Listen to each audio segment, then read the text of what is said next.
It's time once again for Dialogue Conspiracy with political research specialist Mae Brussell, who for 5 years has shared with us her extensive research into political assassinations and abuses of power in this country. Her program relates the news of the week to emerging evidence about the conspiracy which allegedly maintains by force its control over the legislative, executive, and judicial processes in America. And now, Mae Brussell. Good afternoon. This is Mae Brussell in Carmel, California, November 22nd, 1976, and this is the anniversary of the assassination of John Kennedy. It's 13 years since John Kennedy was killed. I spoke about the new committee in Washington, D.C. last week, and I did want to get onto a subject which is important in showing how current investigations only tell in their reports a fraction of the truth, and how important it is to get the original documents and manuscripts.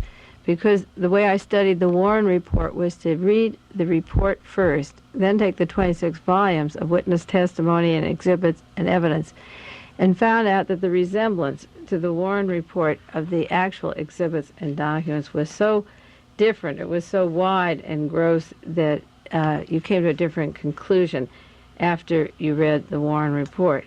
Now, the Rockefeller Committee in Washington, D.C. did a little investigation into the testing of LSD, and they briefly mentioned the fact that Dr. Frank Olson had committed suicide. He was surreptitiously given LSD in a drink, and then he began to lose his mind, and they called his wife in Maryland and said that he had to go to New York to a psychiatrist. And he went to a doctor who actually wasn't a psychiatrist, and in that interim, they brought him back to Washington. He was to be committed to a mental hospital, and then they decided to take him back to New York, and he went out the 10th floor of a window, and that was the end of Dr. Olson. And this news account got a lot of coverage, and there was a lawsuit and a settlement with the Olson family. But the story of LSD, the use of LSD, is so massive and so important, or the use of chemicals by the government, that I wanted to read to you today a list of institutions that were financed to continue these researches, the kind of funding that went behind it, and the massive amount of brain altering that took place, because this has not come up front yet. A researcher, a very fine person in the New York area, got this information from the Department of the Army. It's called The Use of Volunteers in Chemical Agent Research, and it was declassified March 1976, and it isn't available except by going to the Pentagon, and it's signed by William N. Johnson, Major, Investigations Division from the Department of Army. And what was sent to me was Chapter 9 on Intelligence Corps Experimentation with Hallucinogenic Drugs. And the code name for the drug, the LSD, was to be EA1729. And this report is about the experimentation solely of hallucinogenic drugs. And then it gets into the place in Tulane University where they tested the hallucinogenic drugs with electrodes in people's brains, and that came from the private foundation. The electrodes came from the Commonwealth Foundation that was responsible for the electrodes, and the Army provided the LSD. I'm going to be quoting also Chapter 10, Contracts with Civilian Institutions. That's where it came out in the news recently that they used Vacaville Prison for CIA testing of chemical drugs. And I'm going to read from pages 152 to 166 of the same report, The Use of Volunteers in Chemical Agents and Research. And then I'm going to read from the same report, attachment C, page 212, the summary of the contract costs of mind experimentation. This is from 1950 to 1975. And I'm going slowly here because I'm going to run down just a lot of names, a lot of dates, a lot of figures. I don't expect you to remember them. The important thing is this, that the CIA made the settlement with Dr. Olson and with one other family. There's a lawsuit now for a death that was caused by their experimentation. But in these pages of the documents I have here, they tested many, many more people than they are describing. And I'm going into just the funds. The experimentation began early in 1950. This is an outline from the Army report themselves. This is the kind of thing that Mark Lane calls irresponsible that I've talked about, but this is signed by a colonel, a major, and a lieutenant on the use of volunteers in chemical agent research. In the early 50s, they began a program, the U.S. Army Intelligence, in conjunction with the U.S. Chemical Corps, experimentation with hallucinogenic drugs. The interest at the beginning was the threat of potential enemies using this drug, how to counteract them. And they were also interested in improving our interrogation methods. But after they satisfied themselves, they went much further. By May 1956, the chemical warfare laboratories stationed at Edgewood Arsenal started to use what they called human volunteers. This is in 1956. Now I turn to this document on how they got their volunteers, and it said that the Chemical Warfare Laboratory at Edgewood received authority to use human volunteers in 1956 in conjunction with Fort Holabird and the Chemical Warfare Laboratory. Now this is the way they got the volunteers. They take certain people and they give them physical examinations in the morning and noon. They had a 3-day testing program. And this is what they said. They will give a physical examination in the morning and afternoon, and after the 3-day stay, they would take their volunteers. Now, in the course of this gathering in the evening, the early evening of the first day after the arrival, the group would meet in a room provided by the Army Chemical Corps staff. And in the course of this gathering, alcoholic beverages will be served to the group. But prior arrangement will have been made to pair each person who's going to have his beverage with another member of the Chemical Corps staff. So every volunteer guest at this gathering would have somebody paired next to him that would be a trained interrogator. And the interrogator will have had an opportunity to study the dossier of this subject to be observed. In other words, they asked for volunteers for chemical studies, or people were invited for a 3-day session, such as Dr. Frank Olson had out in the country, a little woodsy thing with the CIA. And paired up to every person who was there was somebody who knew their complete life, had a dossier on the subject that he was assigned to. Then they simulated a social situation. This is on page 136 of the Army paper. I have to say this so you won't believe I'm making it up. They simulated a social situation comparable to what would be a diplomatic cocktail party, where an attempt would be made to derive classified information from an unwitting material influence subject.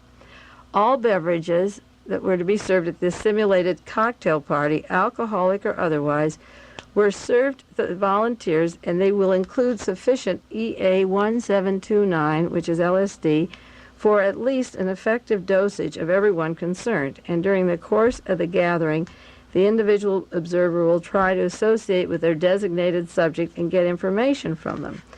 Where necessary, the observer may administer an additional dosage during the contact with his subject. And then they were given at the social evening of the first evening one or additional, that doesn't say whether it was 1, 2, or 3 doses of LSD. Then, if they pass certain tests, the volunteers would be told they were selected on the basis of security clearances or military intelligence.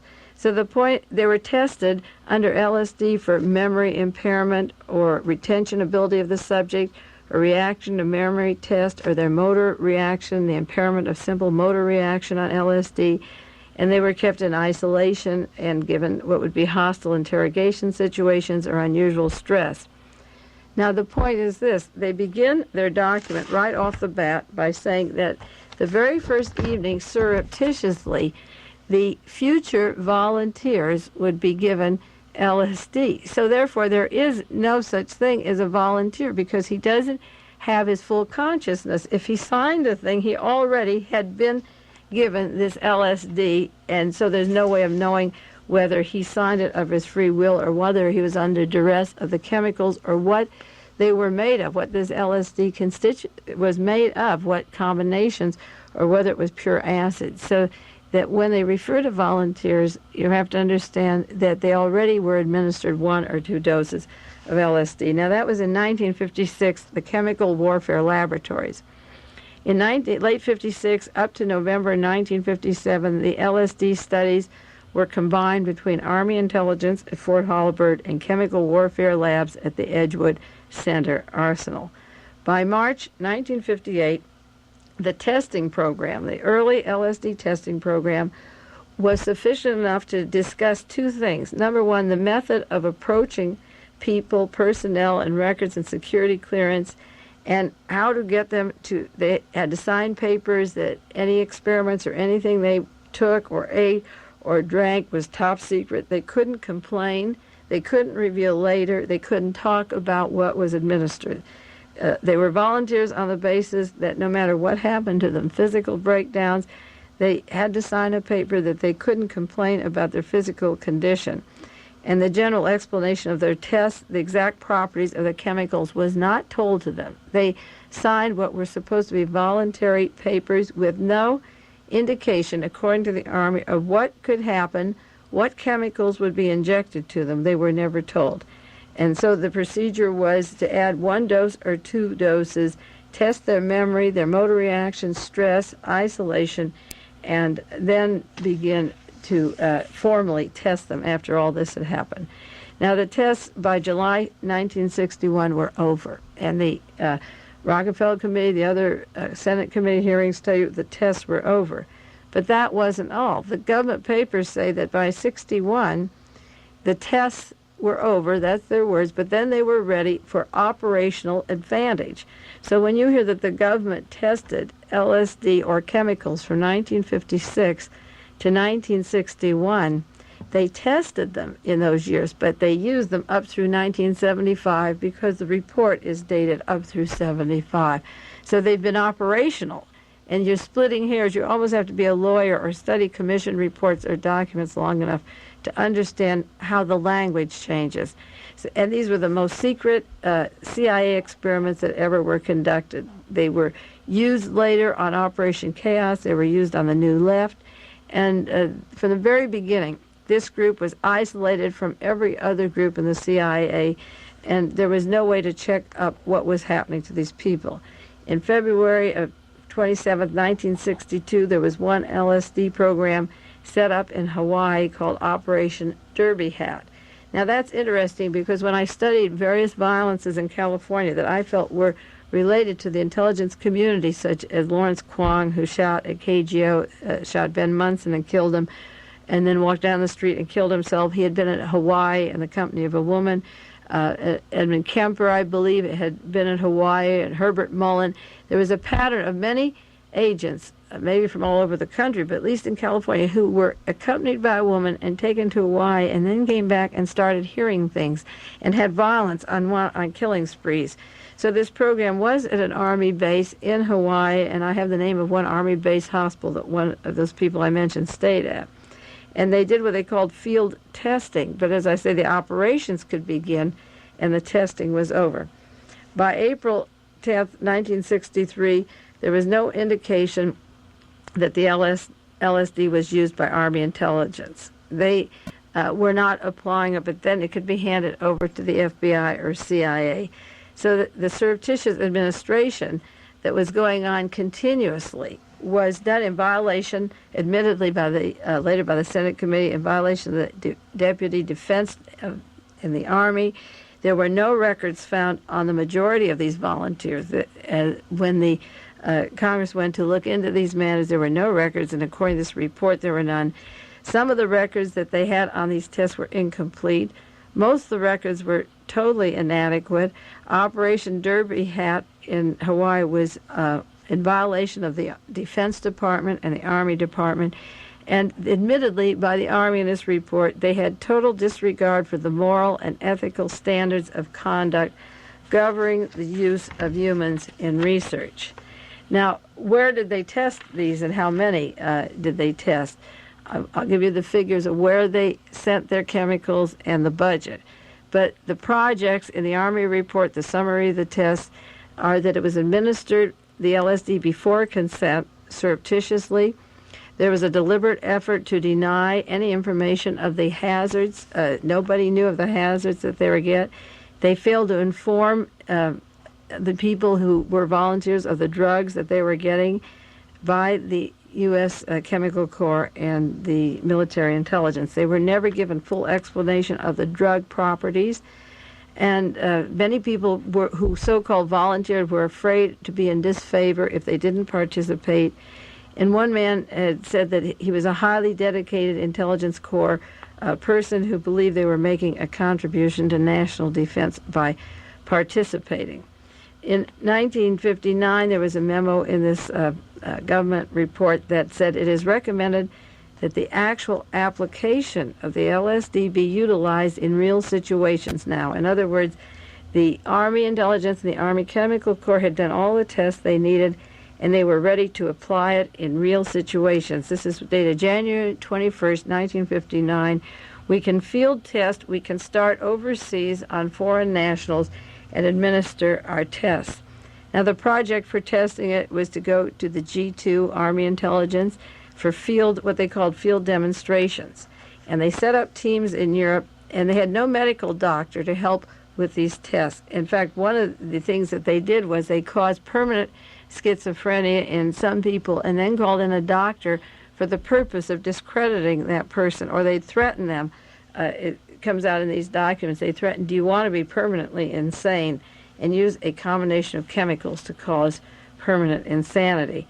Another operation besides Operation Derby Hat was April 28, 1961, called Operation Third Chance, testing non-volunteers in Europe, giving surreptitiously into their beverage. They were not aware of what they were getting, and they were taken to interrogation rooms by doctors and psychologists and experimented upon using what this report says unconventional techniques, the advanced unconventional techniques. And they suggested that tests go underway for future experimentation for the purpose of operational advantage. That was in 1961. Now, the civilian institutions were used all around the country. I'll give you the names of them and where they were. And there were educational institutions, civilian hospitals, private hospitals, the University of Maryland, that did the psychological study of chemical warfare agents, and prisons. Vacaville Prison in California was one of them. The University of Maryland had the psychological studies and the effect of chemical warfare agents. And there were 54 contracts given out by the Army, and only 14 have been located or admitted, but there were 54 contracts, and they hid these contracts so that the relationship of the CIA wouldn't be linked to them. Now, I have a list of some of the medications in this report that they mentioned, because they not only gave LSD, but they combined it with other chemicals. One of the first places they used was New York State Psychiatric Institute. They were granted the first known contract for research into psychochemical drugs. The purpose was to determine the psychological effect of psychological chemical agents on human subjects, and these subjects were given derivatives of LSD and mescaline, which tells you that they were not given pure LSD. The one case that lawsuit pending, a person was injected with very painful mescaline and died a horrible death. But the subjects were given derivatives of LSD, and the Army report doesn't say where the derivatives were tested, but these are some of the chemicals, I don't even know if I can pronounce them right, that were mixed with the LSD, and goodness knows what this did to the bodies and personalities, because there are no reports, or none hardly available, of either the people who got the medications or follow-ups who were with them at the time. They tested, as I say, derivatives of LSD and mescaline, and they combined LSD with morphine, Demerol, Seconal, scopolamine, Diton, atropine, psilocybin, BZ, which is benzolite, glycolate, atropine substitutes, dimethyl, tryptamine, chloropromazine, LSD with dibenzoline, which is a blocking agent, LSM with its lysergic acid, morpholide, LSD-like compounds, psilocybin, and other chemical glycoid agents. these were some of the chemicals that were experimented on these people overseas and at home in our private hospitals. They tested chemicals for choking agents, nerve agents, blood agents, blister agents, vomiting agents, incapacitating agents, and toxins. And they described in their reports what the glycolates were. They caused incapacitation by interfering with muscles, gland function, the central nervous system. They depress or inhibit the nervous activity in addition to delirium. There's physical incoordination, blurred vision, inhibition of sweating and salivation, rapid heart rate, elevated blood pressure, increased body temperature at high doses, vomiting, prostration, stupor, or coma. And then the terrifying thing is that these medications that have those symptoms could be at onset, could be minutes, hours, or days. I just finished an article on the killing of the various rock musicians in the past 9-10 years, and I brought out the fact of several that died with vomit in their throat that just started vomiting. And the important thing is that they could be administered any one of these poisons just in a pill or tasteless substance and die 2 days later, and it could be diagnosed as an insanity or a suicide, and they could freak out and not be found. Now, what were some of the purposes of all these chemicals? Because the chemicals are just names to us, and I listed some of the purposes, and then I'm going to tell you the institutions where the budget went to. Now, I have to say this, the budget that I added up, according to their report, and this is only one report, this is just about 30 pages of Army chemical testing. This isn't Navy intelligence, this isn't Yale University, Dr. Delgado, this isn't Hughes Medical Institute, or any of the many, many private people that are overlapping and doing the same kind of research. This is one government report that they spent $26 million, $26,501,446.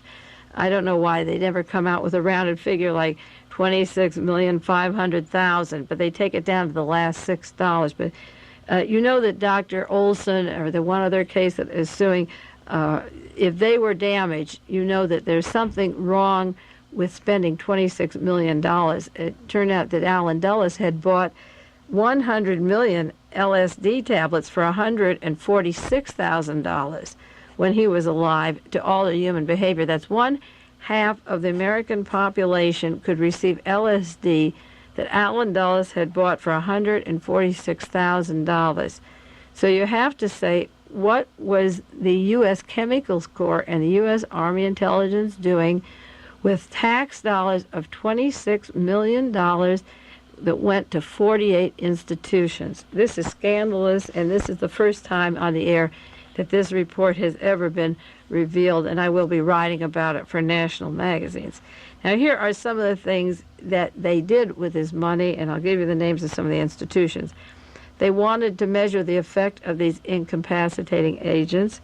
They wanted to study the drug effects and complex behavioral repertories, the physiological effect of atropine and atropine substitutes, the effect of drugs with chemical warfare agents, clinical, pathological, and pathophysiological studies in anti-cholinesterase poisoning, search for new incapacitating agents, as if this isn't enough, a pilot performance test for benzoin, giving airplane pilots benzoin before they took off to see how they did under the effect of this drug, determine psychological effects of psycholodegol, the chemical agents on human subjects. They studied the endocrinologic effects of altered consciousness, psychiatric and therapeutic studies of compounds, studies of compound tests, psychiatric, psychological, and therapeutic studies of various compounds, the clinical study during the administration of mescaline,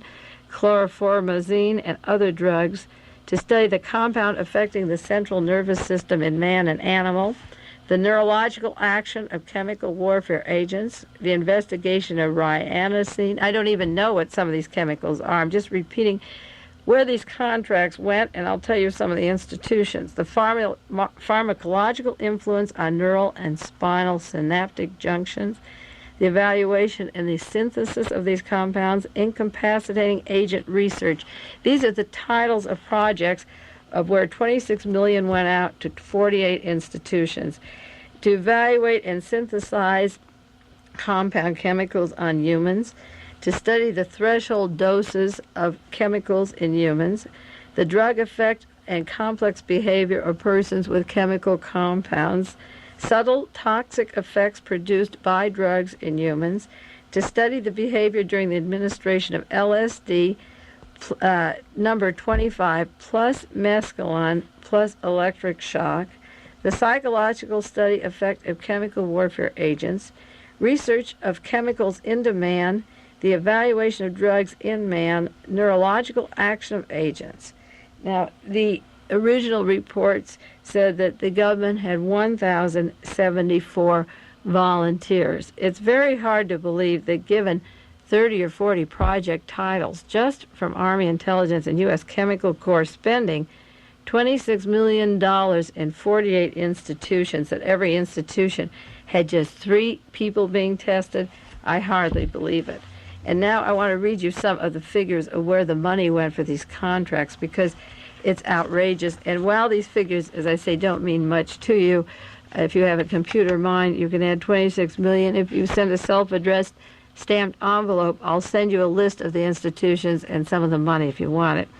The American Institute for Research got 152, there's 137 more dollars add on. I'll give you the closest figure, 152,000. The American Institute for Research isn't even listed by address where people can check it, can get their records. It's only a name. This is the CIA working with the Army Intelligence Corps and the Army Chemical Corps. So I don't even know where the American Institute for Research is or who came out of it.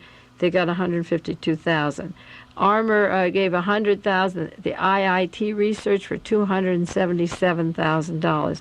Cornell University got $19,000. Now, the purpose of distributing these contracts, these 54 contracts of 48 institutions, was partly, they said, to conceal the CIA and the government were behind it. They made these private institutions sign the contract that they were responsible, so that the real connection of the CIA would not be linked, or the military intelligence. In other words, if you were being tested at Vacaville in California, you weren't supposed to know that the CIA was behind it, but almost every prisoner in Vacaville, with electrode or not, knew the CIA was behind it long before this went on. Well, we have the University of California with $159,000, Connecticut University with $188,000, Delaware University $200,000, DuPont put up $1 million, got a contract for $1,929,641. That's interesting because it was at the home of the DuPonts where Mick Jagger, the Rolling Stones, stayed when he came from England before his hazardous tour and his finale at Altamont, where all the violence came down and thousands of poisonous LSD were scattered to the Hells Angels. He stayed at somebody who, his manager was using the DuPont home up on the Sunset Strip. The DuPonts got a contract for $1,929,000. FM Corporation got $4,871,000. Friends for Psychiatric Hospitals got $18,792.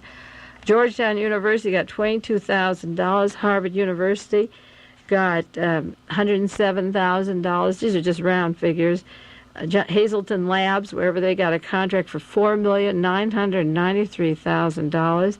Johns Hopkins University, $76,000. Ivy Research Lab, $145,000. The Institute for Medical Science, there's a figure that overlaps with the Ivy Research Lab. Evidently, they are one. I have them listed here together. Iowa University got $11,000. Indiana University got $28,000. What I'm listing here are the fundings of government contracts connected with the CIA, Army Intelligence, Army Chemical Corps that was trusting these various drugs into people with no medical records, no follow-up, sometimes faulty syringes, just experimenting these drugs, administering them, and freaking these people out with the minimum of records. And before I continue with some of these figures, when it came out that the government was involved in mine alteration and that Dr. Frank Olson had committed suicide by leaping out of a window, Richard Helms, who was behind all of this, the CIA operations for behavior modification, had all records destroyed the day before he left the Central Intelligence Agency and then left to become the ambassador of Iran.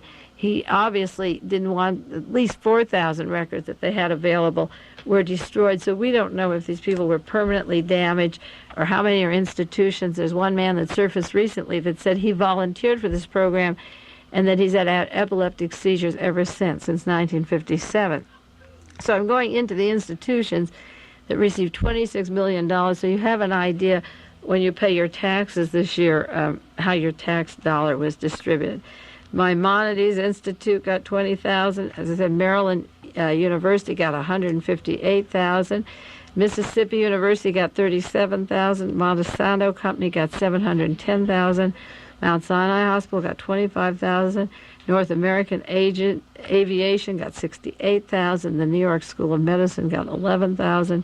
New Hampshire University got $48,000. University of Oregon, $11,000. There's an Olin Matheson. It doesn't explain whether it's a hospital or a person or a lab or a contract or what, $57,000. Charles Pfizer, $435,000. S.B. Pennick, $20,000. The University of Pennsylvania got a large grant of $244,000, and they used prisoners. It went to the university, and the university used the prison, and those were some of the most grotesque experiments, but we don't have much follow-up on it. The University of Pennsylvania Hospital got $370,000. The Research Triangle Institute got $870,000. Doesn't say where that is, who was programmed, who could be turned into zombies, what kind of chemicals were tested. The Regis Chemical Company got $84,000. Rutgers University got $43,000. St. Louis University got $192,000. Southern Research Institute, $22,500. Stanford Research is a biggie because it's been behind Colston Westbrook, who went into Vacaville and formed the Black Cultural Association. It's behind the plans to study the school at UCLA to study the causes of violence. They were going to use night bases and put electrodes into the heads of the most violent prisoners in California, and Stanford Research has been linked to much of the California violence by very fine researchers, and so it's no surprise that they got $1,150,000 Stanford Research for mind control experiments. Tennessee University, $69,000. Vanderbilt University, $51,000. Wisconsin, $301,000. Woodward Research, $852,000, and Yale University, $8,502. But there was more at Yale. This was just from the Army. They had their own source of funding for the electrode implants. Now these figures, as I say, are just round numbers. I've listed some of the chemical agents and the purposes that were to be achieved, such as contracts at Colorado University for exposure, nerve agents, nerve gases, incapacitating agents. And they had 25 contracts. In Maryland, the names of these contracts go out with experimentations after. Where Indiana for University showed the effects of atropine and potential atropine substitutes. Well, we don't know what the substitutes are. We don't know who received this medication, who was altered by it. But this is just one study of the Army on what they could do. For, as I read before, the glycolates could blur vision, cause incoordination, affect the central nervous system. And the purpose of these tests, when it first started, was to interrogate. And then after they had the interrogation test down perfectly, they began what they called the operational and went overseas to apply these beautiful chemicals overseas. There was experimentation at Silver Springs, Maryland, an Army contract, the American Institute Research. The state objective is to develop tests to measure the effect of incapacitating agents on the ability to perform in military or relevant tasks. And they gave various chemical compounds, what they called psychoactive chemical compounds, where they tested deadly drugs. And today we don't know who was tested. We don't know where the tests were done. There's no message, no way to find out the results of the damage. And as I said, they used mescaline and LSD, and in some cases, electrodes. In 1955 at Tulane University, the Army grant on the Department of Psychology and Neurology went to patients at Tulane University in Louisiana, And they already had electrodes implanted in their heads. And then with the electrodes, they gave them LSD with mescaline. And these patients had wired electrodes in the brain. Baylor University, they studied physical incapacitating agents in human subjects combined with Demerol, morphine, and scopolamine. And the Institute for Behavior Research, sedatives, tranquilizers, and a combination of 4 or 5 chemicals. Now, this is just one study from the Army of how much money, $26 million, went out to 54 institutions. And you wonder how many people are affected today, how many people don't respond appropriately to what's happening to the world, how many people are silenced and walking around like zombies. You know, there's so much coming out in the news sometimes. I can't figure out why people aren't responding appropriately. Why aren't they up in arms complaining about the news and what's happening and the falsification of evidence or what's going on in Washington, D.C.? But the answer is there may be a great report of people that were really very compromised early in the game that would have been politically active were neutralized. How do we know how many people, say, in prison that were the brightest or the smartest weren't neutralized? How do we know that the people that were selected in the CIA weren't neutralized? I've talked about Jimmy Carter's class of 47 at Annapolis, and there's, 54 ghosts. There's no trace of them. And the old people, the classmates can't find them. There's no records of them.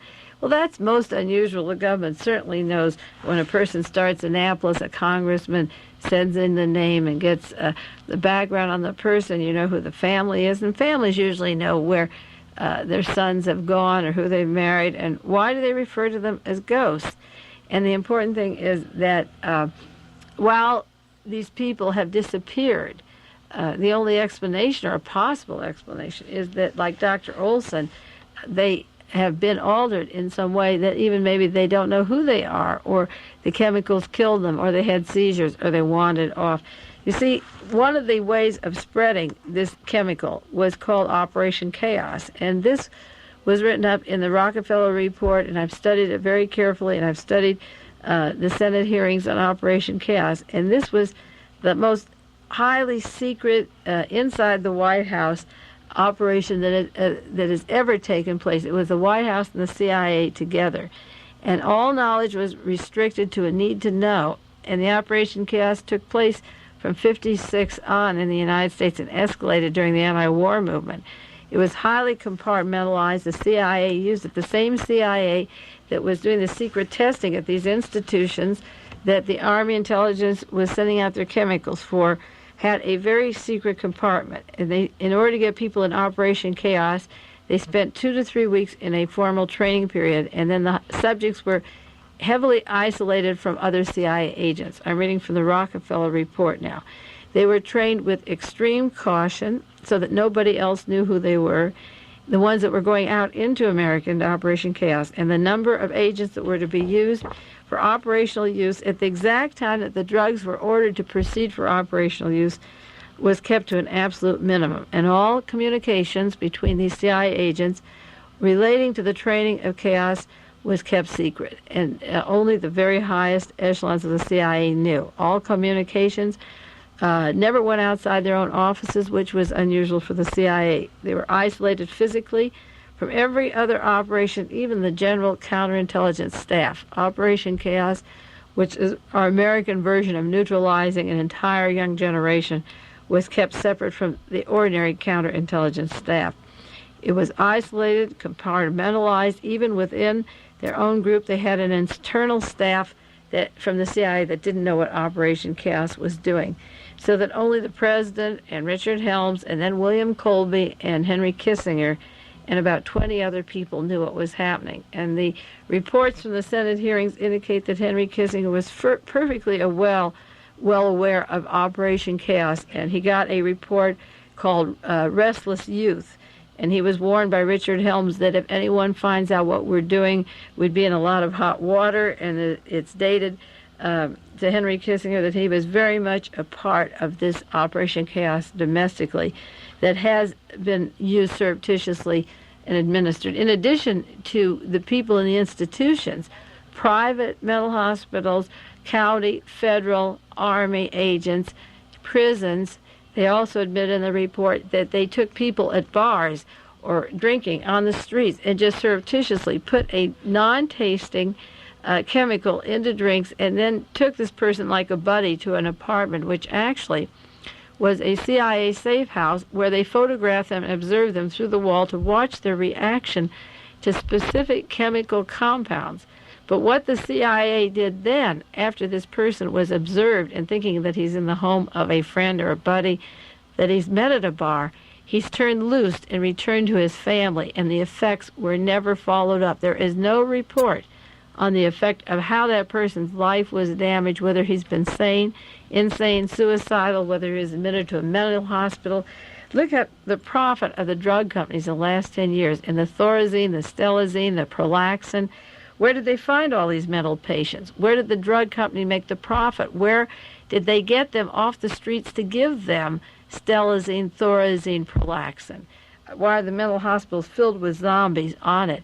Because they tested it surreptitiously and created the insanity with a chemical compound of about 35 agents, any combination that you can make out of 35 agents, and send them to 54 institutions for $26 million. And if that's the Army alone, I would say that the government maybe has spent 50 or 70 million out of, say, Yale and Hughes Medical and so forth. If this is just 26 million from the Army, they administered it not only to people in bed and helpless in hospitals and in the service and in prisons, but just at bars. And then they turned these people loose. And all of a sudden, in the 50s and 60s, we have this instant insanity, and the mental hospitals are prescribing these medications, and all of a sudden, the drug business is a big business, and there are more people going insane than ever. I just cut out an article in the Washington Post last week that 44% of the American people are despondent and have no hope, that things seem to be going wrong for them in the last 10 years. In the last 10 years, 44% of the American population is despondent. There's more suicides. There's more talk of death in papers. There's more talk of these double personalities, like Sybil that was on television. There's a new person with 33 personalities. There's more talk of alcoholism, of drug overdose, of chemicals being sold over the counter. And maybe this insanity has been created by the surreptitious administration through the last 10 years of these various chemicals that make people perfectly satisfied to sit home and watch certain stereotype television shows and take their daily dose of whatever chemical and accept their lot. Maybe the apathy on the campus, maybe the disinterest in people in the politics and what's happening about them is that they've already been neutralized. Operation Chaos involved the chief of staff. There was immediate assistance inside this counterintelligence group. Only on need to know, the chief of counterintelligence, although he knew, the chief of counterintelligence of the CIA, although he knew what was going on, had very little to do with Operation Chaos. And Richard Helms, 3 months, he was into this thing, and sent a memo to the chief of operations to refrain to disclosing his part in the activities in the counterintelligence group. They wanted to make sure that nobody knew who was involved in this. And there was absolutely no control over Operation Chaos in the CIA, the domestic operations. It was totally in the hands of Richard Helms, who admittedly, in the Senate reports, said that in 1947 he began the process of altering human behavior. And then William Colby came home from the Phoenix program, that deadly program in Southeast Asia, to become the head of the CIA. Richard Helms took no direction from anybody for this chemical program from 1947 on. This is in the Rockefeller report. He was totally in control. And by November 72, the Inspector General of the CIA felt that this had gone too far, the sensitivity was too great, the matter couldn't be reviewed, and the Office of Management Budget found out that the funds were concealed, that there was no annual review of this project, no normal review of the money, that everything was compartmentalized. So that Operation Chaos worked very well after the CIA ordered that the testing be over and the operations began. That's time is running out on Dialogue Conspiracy. That's the story of CIA mind control and maybe apathy in the United States. I'll see you next week on Dialogue Conspiracy. This is Mae Brussell in Carmel, California. This has been Dialogue Conspiracy with political research specialist Mae Brussell, who for many years has been researching the facts behind political assassinations and conspiracies in this country. Dialogue Conspiracy originates with KLRB FM in Carmel, California. And it's 6 o'clock, and this is KLRB Carmel.